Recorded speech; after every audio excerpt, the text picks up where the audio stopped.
हाय, नमस्कारम, Suprabhatam, good वाला morning Banaras, हर हर महादेव। क्या हाल है? सब बढ़िया ना? जब सब बढ़िया है दोस्तों, तो बढ़िया सी एकदम कड़क चाय की प्याली के साथ तैयार हो जाइए आज की अपनी मॉर्निंग को बनाने, खास क्योंकि बज गए हैं सुबह के 7 और शुरू हो गया है आपका अपना फेवरेट और number 1 morning show good morning Banaras. तो फिर देर किस बात की जनाब, फटाफट से ट्यून कीजिए अपने मोबाइल और रेडियो सेट पर 100.6 आकाशवाणी वाराणसी FM और सुनिए आज का गुड मॉर्निंग बनारस अपनी दोस्त और होस्ट शुचि के साथ। Good morning.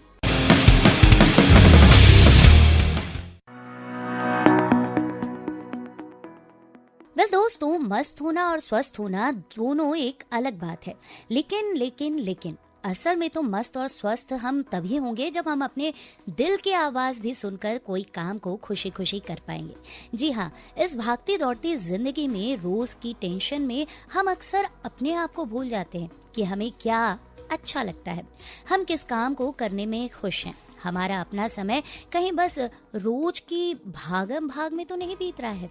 क्या हम अपने आप को बस उस दौड़ में दौड़ाए जा रहे हैं जहां हम सिर्फ और सिर्फ भाग रहे हैं, और इस कारण हम अपनी खुशी, अपनी मानसिक शांति और हमें क्या अच्छा लगता है उसे छोड़ते नहीं बल्कि भूलते जा रहे हैं।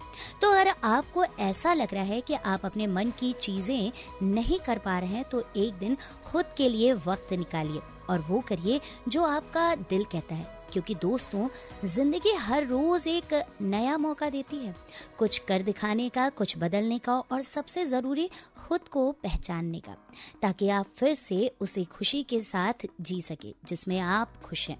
क्योंकि जब हम खुद को खुश रखेंगे तभी हम दूसरों को भी खुश रख सकते हैं। तो दोस्तों आज कुछ अलग कीजिए। ऑफिस वही, रूटीन वही, लोग भी वही हैं, बस थोड़ा अपना नजरिया बदलिए, क्योंकि नजरिए से ही पूरी दुनिया बदल जाती है। तो दोस्तों गर्मा गर्म चाय की प्याली के साथ चुस्की लगाइए, खिड़की के बाहर उगते सूरज की रोशनी की तरह खुद में चमकने की उम्मीद फिर से जगाइए और खुद से एक वादा करिए कि ये आज का दिन मेरे लिए है और मैं इसे यूं ही नहीं जाने दूंगा, इसे अपनी खुशियों के रंगों से भर लूंगा। हे बनारस, आप सुन रहे हैं अपना फेवरेट और number 1 morning show good morning Banaras, Akashvani Varanasi FM से। वेल दोस्तों, हमारी आपकी बातें यूं ही चलती रहेंगी, लेकिन बातों के साथ थोड़ा एंटरटेनमेंट भी जरूरी है। तो अपनी खुशियों में लगाइए 4 चांद इस ट्रैक के साथ।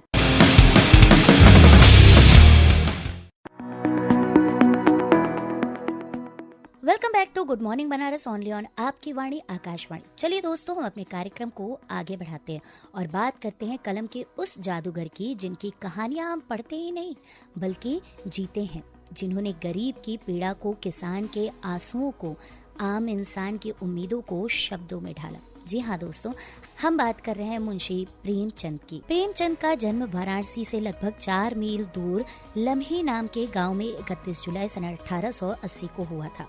प्रेमचंद के पिता मुंशी अजायब लाल और माता आनंदी देवी थी। प्रेमचंद का बचपन गांव में बीता था। वे नटखट खिलाड़ी बालक थे और खेतों से शाक सब्जी और पेड़ों से फल चुराने में दक्ष थे। उन्हें मिठाई का भी बड़ा शौक था और विशेष रूप से गुड़ उन्हें अत्यंत प्रिय था। बचपन में उनकी शिक्षा दीक्षा लम्ही में हुई और एक मौलवी साहब से उन्होंने उर्दू और फारसी पढ़ना सीखा। बचपन में 1 रुपया चुराने पर उन्हें बहुत मार पड़ी थी। उनकी कहानी कज़ाकी उनकी अपनी बाल स्मृतियों पर आधारित है। सादा एवं सरल जीवन के मालिक प्रेमचंद सदा मस्त रहते थे। उनके जीवन में विषमताओं और कटुताओं से वह लगातार खेलते रहे। इस खेल को उन्होंने बाजी मान लिया जिसको हमेशा जीतना चाहते थे। कहा जाता है कि प्रेमचंद हंसोड़ प्रकृति के मालिक थे। विषमताओं भरे जीवन में हंसोड़ होना एक बहादुर का काम था। इससे इस बात को भी समझा जा सकता है कि वह अपूर्व जीवन शक्ति का द्योतक थे। सरलता, सौजन्य और उदारता की वो मूर्ति थे। जहां उनके हृदय में मित्रों के लिए उदार भाव था, वहीं उनके हृदय में गरीबों एवं पीड़ितों के लिए सहानुभूति का अथाह सागर था। प्रेमचंद उच्च कोटि के मानव थे। प्रेमचंद सदा साधारण गवई लिबास रहते थे। जीवन का अधिकांश भाग उन्होंने गांव में ही गुजारा। बाहर से बिल्कुल साधारण दिखने वाले प्रेमचंद अंदर से जीवन शक्ति के मालिक। वह आडंबर एवं दिखावों से मीलों दूर रहते थे। तमाम महापुरुषों की तरह अपना काम स्वयं करना पसंद करते थे। प्रेमचंद उनका साहित्यिक नाम था और बहुत वर्षों बाद उन्होंने ये नाम अपनाया था।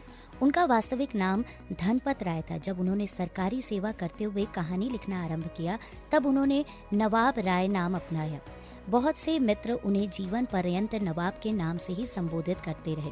उन्होंने हिंदी में शेख सादी पर एक छोटी सी पुस्तक लिखी थी। टॉलस्टॉय की कुछ कहानियों का हिंदी में अनुवाद किया था और प्रेम प्रचीसी की कुछ कहानियों का रूपांतरण भी हिंदी में कर रहे थे। ये कहानियां सप्त सरोज शीर्षक से हिंदी संसार के सामने सर्वप्रथम सन 1917 में आई। ये 7 कहानियां थीं, जिसमें बड़े घर की बेटी, सौत, सज्जनता का दंड, पंच परमेश्वर, नमक का दारोगा, उपदेश, परीक्षा प्रेमचंद की सर्वश्रेष्ठ कहानियों में से इन कहानियों की गणना की जाती है। प्रेमचंद की उपन्यास कला का यह स्वर्ण युग था। सन 1931 के आरंभ में गबन प्रकाशित हुआ। 16 अप्रैल सन 1931 को प्रेमचंद ने अपनी एक और महान रचना कर्मभूमि शुरू की। इसके बाद अपनी अंतिम बीमारी के दिनों में उन्होंने एक और उपन्यास मंगलसूत्र लिखना शुरू किया था, किंतु अकाल मृत्यु के कारण ये अपूर्ण रह गया। गबन, कर्मभूमि और गोदान उपन्यास पर विश्व के किसी भी कृतिकार को गर्व हो सकता है। कर्मभूमि अपनी क्रांतिकारी चेतना के कारण विशेष महत्वपूर्ण है। आज प्रेमचंद जी की जन्म जयंती पर उन्हें शत शत नमन है। हे बनारस, आपने ट्यून किया है 100.6 आकाशवाणी वाराणसी एफएम और आप सुन रहे हैं अपना फेवरेट और number 1 morning show good morning Banaras. दोस्तों, स्टूडियो की घड़ी में बज रहे हैं सुबह के 7:10। तारीख है आज 31 जुलाई 2025, दिन है गुरुवार का। तो चलिए करते हैं शुरुआत, देखते हैं क्या हो रहा है देश दुनिया और अपने शहर बनारस में खास।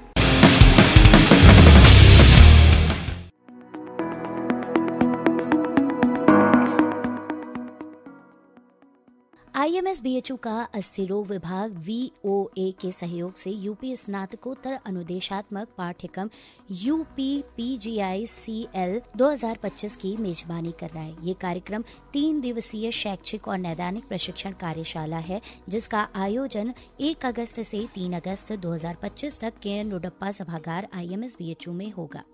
आज इस कार्यक्रम से जुड़ी हमसे बातें साझा करने के लिए हमारे साथ जुड़ गए हमारे 2 special guest, doctor Sanjay Yadav और डॉक्टर अमित रस्तोगी। आइए जानते हैं उनसे इस कार्यक्रम के विषय में। नमस्कार, मेरा नाम प्रोफेसर अमित रस्तोगी है और मैं बीएचयू के अस्थिरोग विभाग में कार्यरत हूँ। Department of orthopaedics, Varanasi orthopaedic association और यूपी ऑर्थोपेडिक एसोसिएशन एक 3 दिवसीय कार्यशाला का ऑर्गेनाइजेशन कर रहा है। यह कार्यशाला उन लोगों के लिए है जो स्टूडेंट्स हैं अभी और हाल ही में आगे नियर फ्यूचर में एग्जाम देने जा रहे हैं। ये इसलिए है कि उनका स्किल डेवलपमेंट हो जाए, वो अपना कार्य अच्छी तरह संपादित कर सके और आगे चल के जब वो इंडिपेंडेंट प्रैक्टिस में आए तो सोसाइटी का भला कर सके। हम लोग की कार्यशाला के चीफ गेस्ट बीएचयू के एग्जीक्यूटिव काउंसलर डॉक्टर यूपी शाही और गेस्ट ऑफ ऑनर आईएमएस के इंस्टीट्यूट ऑफ मेडिकल साइंसेज के डायरेक्टर डॉक्टर एस.एन. शंखवार साहब हैं। कार्यशाला में अनुमानित करीब 150 पार्टिसिपेंट्स आएंगे, जो कि बनारस, यूपी और यूपी के कई बाहर के राज्यों के भी हैं, जैसे गुवाहाटी, सिक्किम, बिहार, मध्य प्रदेश और दिल्ली। साथ में हम लोग के पास करीब 25 फैकल्टी मेंबर्स भी आएंगे। ये फैकल्टी मेंबर्स कुछ तो अपने ही राज्य उत्तर प्रदेश से हैं और कुछ जो है दिल्ली से, सिक्किम से, गुवाहाटी से, नेग्रिम्स से, इन सब से आएंगे। धन्यवाद। मैं doctor Sanjay Yadav, secretary Varanasi orthopaedic association एवं एसोसिएट प्रोफेसर अस्थिरोग विभाग, काशी हिंदू विश्वविद्यालय। काशी हिंदू विश्वविद्यालय में 1 अगस्त से 3 अगस्त तक के नोडप्पा सभागार में अस्थिरोग विभाग में 3 दिवसीय पोस्ट ग्रेजुएट टीचिंग प्रोग्राम का आयोजन किया जा रहा है। यह आयोजन वाराणसी ऑर्थोपेडिक एसोसिएशन एवं उत्तर प्रदेश ऑर्थोपेडिक एसोसिएशन के मार्गदर्शन में किया जा रहा है। काशी हिंदू विश्वविद्यालय के लिए यह गौरव की बात है। यह व्यापक कार्यक्रम राज्य और बाहर के अस्थिरोग के क्षेत्र में स्नातकोत्तर छात्रों और प्रशिक्षुओं के लिए आयोजित किया गया है। मुख्य कार्यक्रम में नैदानिक मामलों की प्रस्तुतियां, viva mock drills, radiology, orthotics, prosthetics, instruments, orthopaedic उपकरण के व्यावहारिक प्रदर्शनों पर विशेषज्ञ अपना अनुभव साझा करेंगे। इसमें देश और राज्य भर के प्रख्यात विशेषज्ञ योगदान देंगे। प्रथम दिन कूल्हे, कंधे एवं तंत्रिका संबंधित चोटों से संबंधित नैदानिक मूल्यांकन एवं प्रस्तुतियां पर ध्यान केंद्रित किया जाएगा। दूसरे दिन हड्डियों की सूजन, गांठ, कोहनी, घुटने एवं रीढ़ की हड्डियों की समस्याओं पर ज्ञानवर्धन किया जाएगा।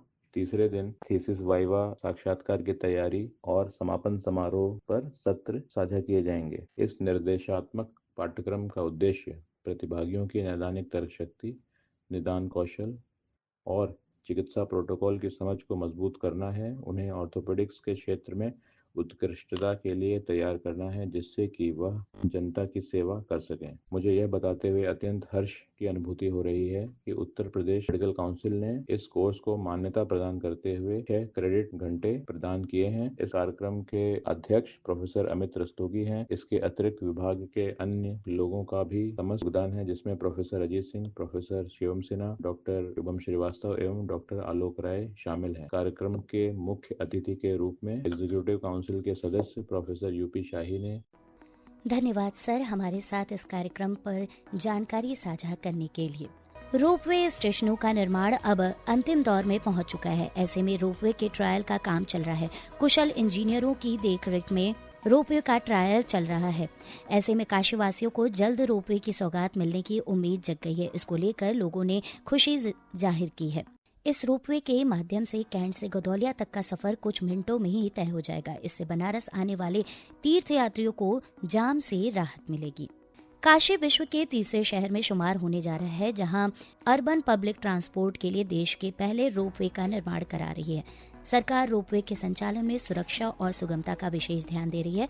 रोपवे प्रोजेक्ट की सुरक्षा और तकनीकी मजबूती सुनिश्चित करने के लिए ऑस्ट्रिया के विशेष इंजीनियरों की टीम द्वारा पहले सेक्शन के निर्माण के लिए 90 गंडोला का परीक्षण किया जा रहा है। ये परीक्षण रोपवे के प्रथम चरण के पहले सेक्शन का कैंट रोपवे स्टेशन से रथयात्रा रोपवे स्टेशन तक किया जा रहा है। एलटी कॉलेज परिसर स्थित पुरानी जिला लाइब्रेरी अब अत्याधुनिक स्वरूप में नजर आएगी। शिक्षा विभाग से संचालित जर्जर लाइब्रेरी का 20 करोड़ की लागत से कायाकल्प कराया जाएगा। लाइब्रेरी में 40,000 किताबें, 500 छात्रों के बैठने की व्यवस्था, computer lab, audio video room समेत तमाम अत्याधुनिक सुविधाएं विकसित की जाएंगी। इसको लेकर विकास प्राधिकरण ने NHPC के साथ MOU किया है। इस लाइब्रेरी की खासियत ये है कि ये एक नेट जीरो लाइब्रेरी होगी। लाइब्रेरी सोलर से अपनी बिजली खुद बनाएगी, वहीं बारिश के पानी को भी रिसाइकल कर इस्तेमाल के योग्य बनाया जाएगा। उम्मीद जताई जा रही है कि विकास प्राधिकरण की इस पहल का लाभ वाराणसी के मेधावियों को मिलेगा। विकास प्राधिकरण ने शहर की सार्वजनिक परिवहन प्रणाली में सुधार और संवर्धन के लिए महत्वपूर्ण कदम उठाए। BDA और वाराणसी नगर निगम के सहयोग से शहर भर में 50 आधुनिक स्मार्ट बस शेल्टरों का निर्माण किया जा रहा है। ये परियोजना शहर के आधारभूत सुविधाओं को बढ़ाने और यात्रियों की सुविधा को प्राथमिकता देने पर केंद्रित है। ये स्मार्ट बस शेल्टर यात्रियों की सुविधाओं को ध्यान में रखकर डिजाइन किए गए हैं। इनमें एर्गोनॉमिक सीट मॉड्यूल, स्पष्ट रूप से सीमांकित आंतरिक और बाहरी क्षेत्र, मौसम प्रतिरोधी छत, फिसलन रोधी फर्श और टिकाऊ निर्माण शामिल है। पर्यावरण अनुकूल बनाने के लिए सोलर पैनल लगाए जाएंगे। तो ये था देश दुनिया और अपने शहर बनारस का हाल समाचार। और आइए अब पलटते हैं इतिहास के पन्नों को और जानते हैं आज के दिन यानी 31 जुलाई में क्या है खास।